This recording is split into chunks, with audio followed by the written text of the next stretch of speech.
Discounting cash flow, discounted cash flow and NPV calculation, সেটা আমরা দেখব। ইনফ্লেশন কিভাবে অ্যাডজাস্ট হয়, ইনফ্লেশন কি, ক্যাপিটাল অ্যালাউন্স অ্যাডজাস্টমেন্ট, তার মানে আমাদের যে ডেপ্রিসিয়েশন প্রজেক্টের বা অ্যাসেটের সেটা কিভাবে অ্যাডজাস্ট হয় সেটা দেখব। দেন ওয়ার্কিং ক্যাপিটাল ইনভেস্টমেন্ট, আমার যদি ওয়ার্কিং ক্যাপিটাল লাগে প্রজেক্টের সেটা কিভাবে ইউজ করব সেটা আমরা দেখব। Then internal rate of return আমাদের calculation and the decision making, and NPV IRR for the independent project, যদি সিঙ্গেল প্রজেক্ট থাকে আমরা সেই সিঙ্গেল প্রজেক্ট থেকে কিভাবে সেই প্রজেক্টটা সিলেক্ট করব। দেন NPV IRR on mutually project, that means একাধিক প্রজেক্ট থাকলে সেই প্রজেক্ট থেকে আসলে কোন প্রজেক্টটা সিলেক্ট করব সেটা NPV IRR ক্যালকুলেশন করে আমরা দেখব। এন্ড আদার্স নন ফাইন্যান্সিয়াল যে কনসিডারেশন গুলো থাকে, আসলে একটা প্রজেক্ট তো এনপিভি পজিটিভ নেগেটিভ আসলে আমরা আসলে কমেন্টস করে দিতে পারবো না, কারণ আমাদের হচ্ছে কিছু নন ফাইন্যান্সিয়াল কনসিডারেশন গুলো আসলে দেখতে হবে। তো এই ছিল মোটামুটি একটা ধারণা, এটা হচ্ছে দেখি কভার করা যায় কিনা। দেন প্র্যাকটিক্যাল প্রবলেম আমরা সলভ করার চেষ্টা করবো, কারণ প্র্যাকটিক্যাল প্রবলেম না করলে যেহেতু এটা ক্লাসের মতোই অনেকটা, সো প্র্যাকটিক্যাল প্রবলেম আমরা চেষ্টা করবো করার জন্য। ওকে, পরীক্ষায় আসলে যেই টাইপের অঙ্ক আসলে আসে P1 এ, বেসিক্যালি আমি P1 এর কথাই বলবো, অন্যান্য লেভেলও আসলে সেম টাইপের অঙ্কই আসে। সো ইন্ডিপেন্ডেন্ট প্রজেক্ট সিলেকশন আমি বলছি আগেই যে আপনার যে কোনো একটা সিঙ্গেল প্রজেক্ট সেটা আপনি নিবেন অথবা অ্যাকসেপ্ট করবেন বা অথবা রিজেক্ট করবেন। ইন্ডিপেন্ডেন্ট প্রজেক্ট মানে সিঙ্গেল প্রজেক্ট, এই টাইপের একটা অঙ্ক আসতে পারে। সেটা আমরা যে টেকনিকগুলো আছে ইনভেস্টমেন্ট অ্যাপ্রাইজালে সেই টেকনিকগুলো থেকে আমরা হচ্ছে যে এটা সিলেকশন করব। দেন হইতে পারে mutually exclusive project. Mutually exclusive মানে একাধিক প্রজেক্ট, আমি আগেই বলছি আপনার দুটো প্রজেক্ট আছে, দুইটা প্রজেক্ট থেকে এখন কোন প্রজেক্টটা আপনার সিলেক্ট করবেন। আমি আগে বলে রাখি, যদি মিউচুয়ালি এক্সক্লুসিভ প্রজেক্ট হয় আপনার বাজেট যতই থাকে, যদি কোনো স্পেয়ার টাকা পয়সা থেকেও থাকে তারপরেও আমরা কিন্তু ইনভেস্টমেন্ট টেকনিকে যেই ডিসিশন আসবে সেই ডিসিশন দিবে। আপনার কাছে হাতে টাকা থাকলেও কিন্তু ওই ডিসিশনটা আসবে, ওটা আমি দেখাবো আসলে ওইটাই ব্যাপার আছে। অ্যাসেট রিপ্লেসমেন্টের একটা ব্যাপার আছে, সেটা আমরা দেখবো পরীক্ষায় আসে। লিজ অর পারচেজ অ্যাসেট, সেটাও এনপিভি ক্যালকুলেশন করেই কিন্তু ডিসিশন নিতে হয়। Then NPV and sensitivity analysis, that means হচ্ছে ইনভেস্টমেন্ট অ্যাপ্রাইজাল থেকে সাধারণত এই 5 টাইপের অঙ্ক কিন্তু পরীক্ষায় আসতে পারে, অর্থাৎ ডিফারেন্ট ক্যাটাগরি, জিনিস সবই সেম কিন্তু ক্যাটাগরি হচ্ছে ডিফারেন্ট। যেমন আমি আবারও বলি যে ইন্ডিপেন্ডেন্ট প্রজেক্ট সিলেকশন এই টাইপের অঙ্ক, আপনি এই টাইপের অঙ্ক করলেন। দেন মিউচুয়ালি এক্সক্লুসিভ প্রজেক্টের কিছু অঙ্ক করলেন, দেন অ্যাসেট রিপ্লেসমেন্টের কিছু অঙ্ক, then asset lease or purchase করবেন টাইপের একটা অঙ্ক, and NPV and sensitivity analysis এটা আমরা দেখবো। এটা অর্থাৎ এই 5 টাইপের অঙ্ক করলে মোটামুটি ভাবে আপনার আইডিয়া আসবে। দেন হচ্ছে ইনভেস্টমেন্ট অ্যাপ্রাইজালে যে কোনো অঙ্কই আপনি হয়তো পরীক্ষা হলে করতে পারবেন, ঠিক আছে। তো ক্যাপিটাল বাজেটিং আমরা দেখি। ক্যাপিটাল বাজেটিং, ইনভেস্টমেন্ট অ্যাপ্রাইজাল মানে আসলে ক্যাপিটাল বাজেটিং, যে আপনি আপনার টাকাটা কোথায় ইনভেস্ট করবেন, কিভাবে অ্যাপ্রাইজাল হবে। এই ক্যাপিটাল বাজেটিং এর দুইটা আসলে পার্ট, দেখেন এখানে হচ্ছে ক্যাপিটাল এন্ড দ্য বাজেটিং, দুইটা পার্ট আসলে, তাই না। সো ক্যাপিটাল মানে কি? ক্যাপিটাল মানে হচ্ছে ধরেন আপনার amount invested by owner in the business, এটা হচ্ছে ক্যাপিটাল। এখন এই অ্যামাউন্ট ইকুইটি ডেপ্ট তার কম্বিনেশনে হতে পারে, শুধু ইকুইটি হতে পারে, শুধু ডেপ্ট হতে পারে, বাট কম্বিনেশন আমরা জানি যে এটা আসলে বেস্ট, যে ইকুইটি এবং ডেপ্টের কম্বিনেশনে সাধারণত একটা ক্যাপিটাল হয়। আর বাজেটিংটা হচ্ছে যে প্ল্যান টু স্পেন্ড মানি, আপনার যে টাকাটা অর্থাৎ ক্যাপিটালটা একটা বিজনেসের, সেই ক্যাপিটালটা খরচ করার যে প্ল্যান সেটাই হচ্ছে বাজেটিং। তার মানে ক্যাপিটাল বাজেটিং তো বোঝা গেল যে আসলে বিজনেসের যে কে ওন করে, যে বিজনেস যে টাকাটা ওন করে সেটা আমরা একটা যে ওয়েতে খরচ করব সেটা হচ্ছে আসলে ক্যাপিটাল বাজেটিং। তো দেখি ডেফিনেশনে আসলে কি কি ক্যাপিটাল বাজেটিং সম্পর্কে বলে।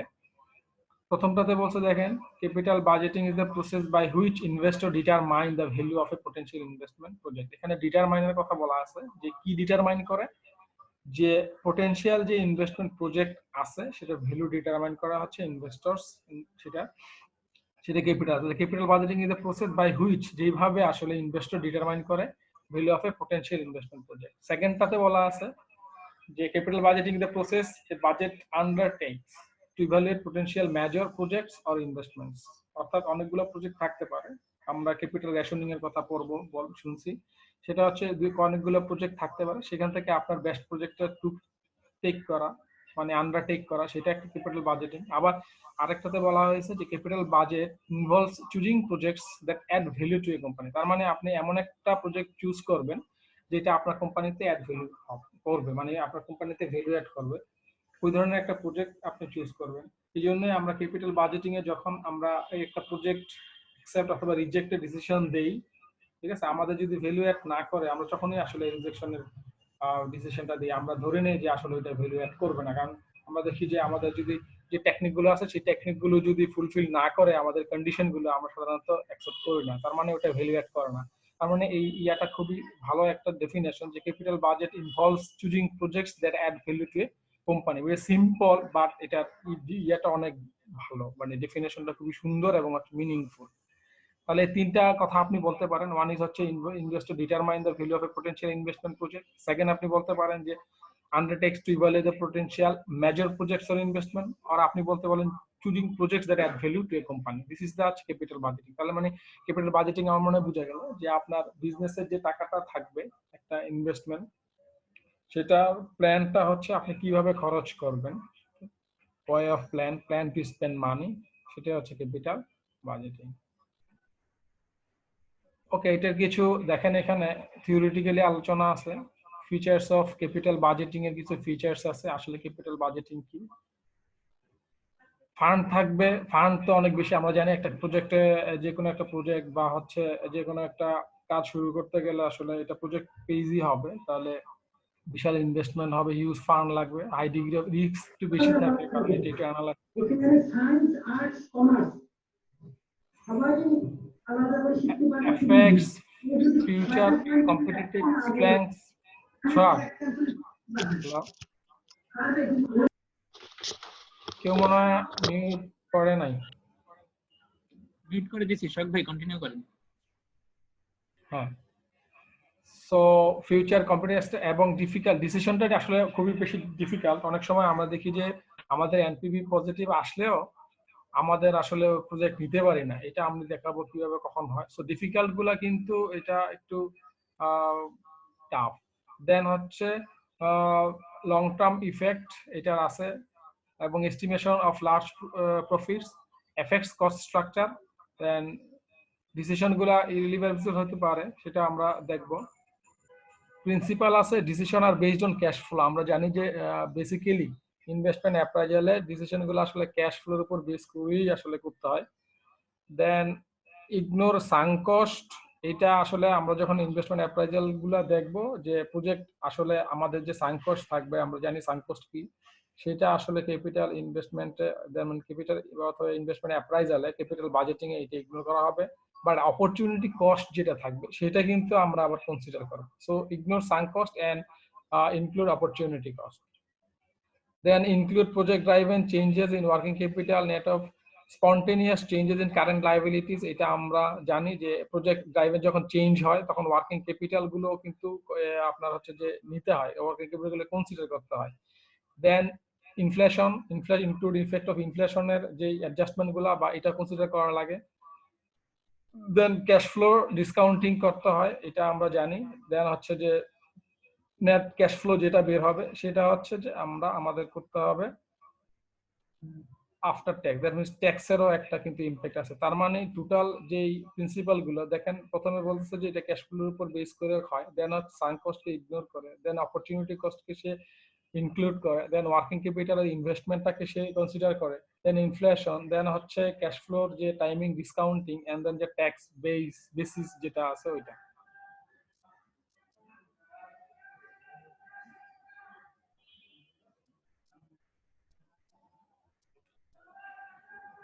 ইনভেস্টমেন্ট অ্যাপ্রাইজাল প্রসেসে আছে যে আইডেন্টিফাই পটেনশিয়াল ইনভেস্টমেন্টস,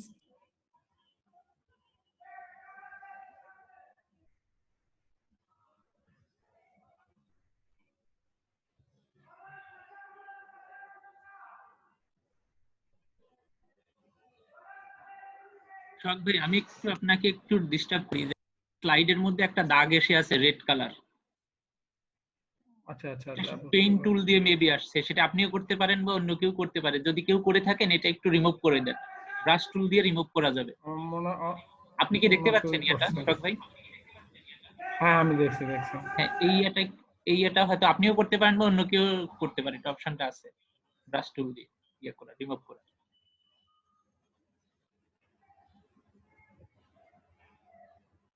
এটা আমার তো বাইরে দিতে হবে।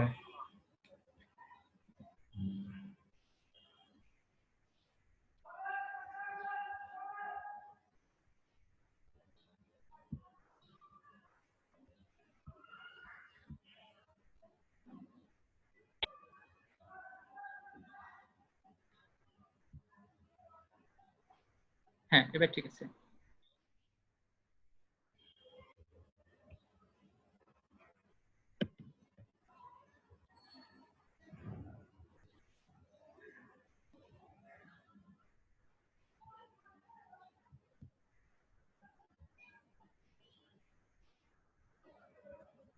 আচ্ছা, আমরা ছিলাম হচ্ছে এই জায়গাটার মধ্যে যে ইনভেস্টমেন্ট অ্যাপ্রাইজাল যে প্রসেসটা আসলে আমরা কিভাবে ইনভেস্টমেন্ট অ্যাপ্রাইজাল প্রথম শুরু থেকে শেষ পর্যন্ত করি, সেটা হচ্ছে দেখেন এখানে একটা প্রজেক্ট প্রথমে আইডেন্টিফাই পটেনশিয়াল ইনভেস্টমেন্ট, আমি কোথায় আসলে ইনভেস্ট করব সেটা আইডেন্টিফাই করি। Then net cash flow. Net cash flow মানে হচ্ছে একটা প্রজেক্টের টোটাল যে cash inflow and cash outflow যে নেট, অর্থাৎ আপনার একটা প্রজেক্ট থেকে যে ইনকাম হবে, রেভিনিউ হবে অথবা ক্যাশ ফ্লো হবে, সেটা হচ্ছে আপনার ক্যাশ ইনফ্লো। এন্ড দেন ওই প্রজেক্ট পারপাসে যে খরচগুলো হবে অর্থাৎ আউটফ্লো গুলো, যত রকমের কস্ট আছে, যত রকমের পেমেন্ট আছে, সবগুলো আপনি বাদ দেওয়ার পরেই আপনি নেট ক্যাশ ফ্লো পাবেন। তার মানে হচ্ছে নেট ক্যাশ ফ্লো হচ্ছে ক্যাশ ইনফ্লো এবং হচ্ছে ক্যাশ আউটফ্লো যে ডিফারেন্সটা সেটা বের করতে হবে। দেন ইউজিং ইনভেস্টমেন্ট টেকনিক্স, যে আমাদের যে টেকনিকগুলো আছে সেগুলো ইউজ করতে হবে, অর্থাৎ আপনি কোনটার উপর বেস করে আপনি ডিসিশন দিবেন, সেটা আপনি এনপিভি ক্যালকুলেশন করবেন নাকি আইআরআর করবেন নাকি হচ্ছে আপনার পে ব্যাক নাকি এআরআর নাকি হচ্ছে আপনার modified rate of return, internal rate of return অথবা প্রফিটেবিলিটি ইন্ডেক্স, অনেকগুলা টেকনিক আছে আমি দেখাবো। সো আপনাকে টেকনিক জাস্ট ইউজ করতে হবে।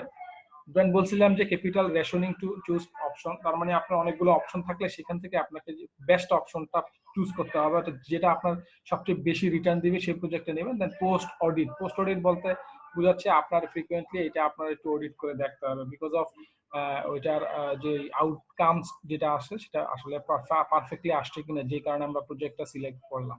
তার মানে this is the project appraisal process অর্থাৎ ইনভেস্টমেন্ট অ্যাপ্রাইজাল প্রসেস। একটা ইনভেস্টমেন্ট যদি আপনি অ্যাকসেপ্ট করেন অথবা ক্যালকুলেশন করেন, যাই করেন, তখন কিন্তু এই প্রসেসই আপনাকে আগাইতে হবে, যে আপনি প্রথমে একটা প্রজেক্ট, যে কোনো একটা প্রজেক্ট নিয়ে শুরু করবেন। দেন ওই প্রজেক্টের যে কোনো অঙ্ক যদি পরীক্ষায় আসে, অঙ্ক করার প্রথম নিয়মই হচ্ছে সেই অঙ্কটা ভালো করে পড়তে হবে শুরু থেকে শেষ পর্যন্ত।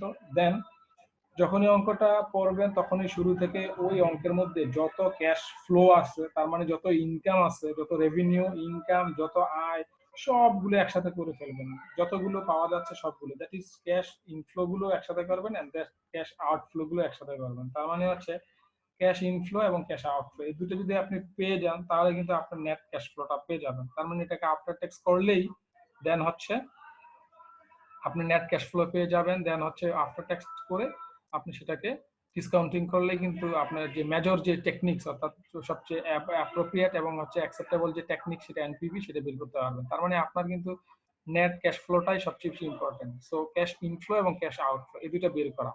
দেন আপনি ইউজিং ইনভেস্টমেন্ট টেকনিক্স আমি বললাম। দেন ক্যাপিটাল রেশনিং এন্ড হচ্ছে পোস্ট অডিট। তার মানে দিস ইজ দ্য প্রসেস। আপনি এইভাবে কিন্তু ইনভেস্টার, আপনি যখন বাস্তবে কোনো কোম্পানিতে যখন একটা ইনভেস্টমেন্ট অ্যাপ্রাইজালের কাজ করবেন অথবা ডিসিশন নেবেন, তখনও এই ধরনের প্রসেসই আপনাকে আগাইতে হবে। আমি বলছি যে আমার যে ক্যাপিটাল বাজেটিং টেকনিক্স তার মধ্যে দেখেন দুইটা ভাগে ভাগ করা হয়েছে, একটা হচ্ছে ট্রেডিশনাল, একটা হচ্ছে ডিসকাউন্টিং ক্যাশ ফ্লো। ট্রেডিশনাল বলতে এই যে দুটো আছে, payback period and accounting rate of return, এই দুটো আসলে বেসিক্যালি ট্রেডিশনাল এই কারণে বলা হয়েছে, এই দুটো আসলে ক্যাশ ফ্লো কনসিডার করে না, অর্থাৎ যে আপনার এই ক্যাশ ফ্লো কত আসবে সেটাকে ডিসকাউন্টিং করে যে প্রেজেন্ট ভ্যালুতে নিয়ে আসতে হবে, এই দুটা মেথডে সেটা করা হয় না। এই দুটা method traditional method.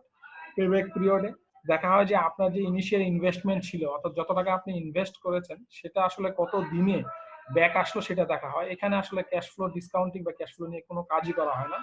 Then accounting rate of return সেটাও ঠিক, সেটাও যে আপনার অ্যাকাউন্টিং প্রফিট কি ইনিশিয়াল ইনভেস্টমেন্টকে ডিভাইড করে অ্যাকাউন্টিং রেটটা বাড়ি করা হয়, এটা একটা পার্সেন্টেজে বের হয়। তো এইটাতেও আসলে ক্যাশ ফ্লোকে কনসিডার করা হয় না। ফর দ্যাটস ওয়াই এই দুটোকে আসলে খুব বেশি একটা অ্যাকসেপ্টেন্সি নাই ইনভেস্টমেন্ট অ্যাপ্রাইজালে, বিকজ অফ এই দুটোতে আসলে ক্যাশ ফ্লোকে যেহেতু মেইন কারণই হচ্ছে এটা ক্যাশ ফ্লোকে কনসিডার করে না, এই জন্য এই দুটো টেকনিক আসলে খুব বেশি একটা ইফেক্টিভ না। সো এই জন্য এই পেব্যাক পিরিয়ড বা অ্যাকাউন্টিং রেট অফ রিটার্ন এগুলো যদি পরীক্ষায় আসেও আপনারা জাস্ট ক্যালকুলেশন করে বের করতে পারবেন, কারণ এটা ডিফিকাল্ট কোনো কিছুই না, ভেরি ইজি। অ্যান্ড ডিসকাউন্টেড টেকনিকের মধ্যে যে ক্যাশ ফ্লোকে নিয়ে আসে ডিসকাউন্টেড পেব্যাক পিরিয়ড আছে, পেব্যাক পিরিয়ডটাকে যদি আবার ডিসকাউন্টিং করে নিয়ে যান তাহলে সেটা আবার অ্যাকসেপ্ট করা যেতে পারে। দেন এনপিভি আছে, নেট প্রেজেন্ট ভ্যালু। এনপিভি কে বলা হয় সবচেয়ে বেশি, এটার অ্যাকসেপ্টেন্সি সবচেয়ে বেশি, কারণ এইটা আসলে সবকিছুকেই আপনার কনসিডার করে। আমি বলছি যে এটা আসলে কনসিডার করে ফিউচার ক্যাশ ফ্লো, এটা কনসিডার করে ইনফ্লেশন, এটা কনসিডার করে আপনার ট্যাক্স, ওয়ার্কিং ক্যাপিটাল কতটুকু লাগবে কি লাগবে না সেটা এভরিথিং এটা কনসিডার করে। ফর দ্যাটস ওয়াই এটা হচ্ছে সবচেয়ে ইফেক্টিভ এবং হচ্ছে সবচেয়ে, আপনার ম্যাথস থেকে যদি বলা হয় যে আপনার অঙ্কটাতে যদি বলে যে আপনি প্রজেক্টটা সিলেক্ট করবেন কি করবেন না, তখন তো আর আপনাকে বলে দিবে না যে আপনি কোন টেকনিকটা ইউজ করবেন। তো সবসময় আপনি চেষ্টা করবেন যে এনপিভি ইউজ করা যায় কিনা, কারণ এনপিভি ইউজ করলে রেজাল্টটা সবচেয়ে বেশি, আপনার ডিসিশনটা সবচেয়ে বেশি পারফেক্ট হবে। প্রফিটেবিলিটি ইন্ডেক্স আছে, প্রফিটেবিলিটি ইন্ডেক্সও কিন্তু আপনার এই যে ক্যাশ ফ্লোটা বের হবে সেটাকে আপনার ইনিশিয়াল ইনভেস্টমেন্ট দিয়ে ভাগ করলেই বের হয়ে যায়। তো ইন্ডেক্সটাও আমরা দেখবো যে ইন্ডেক্সটা সিম্পল, কারণ ইন্ডেক্স বের করতে গেলে আপনার ওই এনপিভি লাগবে। এন্ড আইআরআর এটাও খুব ইম্পর্টেন্ট, তবে আইআরআর শুধু আইআরআর দিয়ে আসলে অনেক কিছু বোঝা যায় না, এই জন্য আইআরআর বের করতে গেলে আবার তো এনপিভি লাগেই, কারণ আপনাকে এনপিভি ক্যালকুলেশন করতেই হবে। সো আইআরআরটাও যদি এনপিভি দিয়ে ডিসিশন নিতে না পারেন দেন আপনি আইআরআর এ যাবেন, কারণ আইআরআর হচ্ছে যে আপনার বিজনেসের যে rate, internal rate of return আপনার কত আসলো, আর প্রজেক্টে যে আপনি ইনভেস্ট করলেন সেটার আসলে খরচ কত ছিল। ধরেন আপনার কস্ট অফ ক্যাপিটাল 10%, দেন আপনার আইআরআর কত, যে আপনার আইআরআর 12% হয়, ওকে ফাইন, তাহলে আমরা অ্যাকসেপ্ট করতে পারি আমার বেশি, আমার যদি 8% হয় তো কম হলে তো আর আমি করবো না, কারণ আমার কস্ট অফ ক্যাপিটাল মানে হচ্ছে আমি যে টাকা পয়সাগুলো নিয়ে আসছি ব্যাংক থেকে হোক যেখান থেকে হোক ওইখানে তো আমার কস্ট আছে। আমি আগেই দেখাইছি যে আপনার যে ক্যাপিটালটা হবে সেটা হয় ডেট বা ইকুইটি। তো আপনার যদি ডেট হয় সেটা হচ্ছে ব্যাংক ইন্টারেস্ট আপনার দিতে হবে, আর ইকুইটি হলে সেটা তো আমরা জানি সেটা দিতে হবে হচ্ছে শেয়ার হোল্ডারদের ডিভিডেন্ড। তার মানে সেই দুটোরই কিন্তু একটা খরচ আছে, তো সেটাকে কস্ট অফ ক্যাপিটাল বলে। সেটা যদি আমার রিটার্ন থেকে বেশি হয় তখন আসলে প্রজেক্টটা অ্যাকসেপ্ট হবে না, এটা আমরা যখন পড়বো দেখবো। মডিফাইড ইন্টারনাল রেট অফ রিটার্নও আছে, সেটাও আমরা দেখবো। So this is the techniques. এখন এটা হচ্ছে সবচেয়ে ইম্পর্টেন্ট যে আপনি কোন টেকনিক্সটা ইউজ করবেন। যদি আপনাকে বলে দেয় এনপিভি ক্যালকুলেশন করতে, আইআরআর ক্যালকুলেশন করতে, সেটা আমরা করব। আর যদি না বলে দেয়, শুধু বলে যদি প্রজেক্টটাকে আমি অ্যাকসেপ্ট করবো না রিজেক্ট করবো, দেন হচ্ছে আমরা যে কোনো মেথড কিন্তু ফলো করতে পারি। সো আমি বলছি সবগুলা মেথডই ফলো করা যাবে, আপনি ইচ্ছা করলে অঙ্কের দেখে আপনি ডিসিশন নিতে পারেন কোনটা করবেন, but best is NPV and IRR, যেহেতু এটা ক্যাশ ফ্লো কনসিডার করে। সো এগুলার কিন্তু পরীক্ষা ডেফিনেশন আসে, তারপর এটার সুবিধা আসে, অসুবিধা আছে, অ্যাডভান্টেজ ডিসঅ্যাডভান্টেজ প্রস কনস এগুলা হচ্ছে পরীক্ষা আসে। এখানে একটা চার্টে বলা আছে দেখেন, আপনার যে এখানে মেইন পাঁচটা কথা আমি বলছি যে আপনার NPV techniques and for individual independent project and mutually project. এখানে বলা হয়েছে যদি ইন্ডিপেন্ডেন্ট প্রজেক্ট হয় তাহলে এনপিভি পজিটিভ হলে সেটা অ্যাকসেপ্ট করতে বলা হয়েছে, নেগেটিভ হলে রিজেক্ট। এন্ড মিউচুয়ালি এর মধ্যে বলা হচ্ছে দেখেন which project NPV is more is accept, তার মানে এনপিভি দুটোর মধ্যে যেটা বেশি হবে সেটা এরকম। আইআরআর এর বেলা সেরকম, দেখেন আইআরআর কস্ট অফ ক্যাপিটাল, আমি যেটা বলছি একটু আগে জাস্ট সেটাই, যে আইআরআর যদি বেশি হয় কস্ট অফ ক্যাপিটাল থেকে সেটা অ্যাকসেপ্ট করব, আর আইআরআর যদি কম হয় সেটা আমরা রিজেক্ট করব। And which project IRR is no more, তাহলে আমরা ওই যে ওই মিউচুয়ালি প্রজেক্টের জন্য আমরা যেটা সেটা। দেন পেব্যাক পিরিয়ডের কথাও সেই বলা আছে। Then ARR accounting rate of return and profitability index. Profitability index যদি একের বেশি হয় তাহলে এটা অ্যাকসেপ্ট করবে, একের কম হলে এটা অ্যাকসেপ্ট করবো না, ঠিক আছে। আর মিউচুয়ালের বেলা যেটা আমাদের মোর সবচেয়ে বেশি ইন্ডেক্স সেটা আমরা বেশি করব। তার মানে হচ্ছে এটা জাস্ট ডিসিশন গুলো আমরা কখন দিব আর কি, এটা আমরা প্র্যাকটিস করতে করতে এটা অভ্যস্ত হয়ে যাবে। আচ্ছা এখানে দেখেন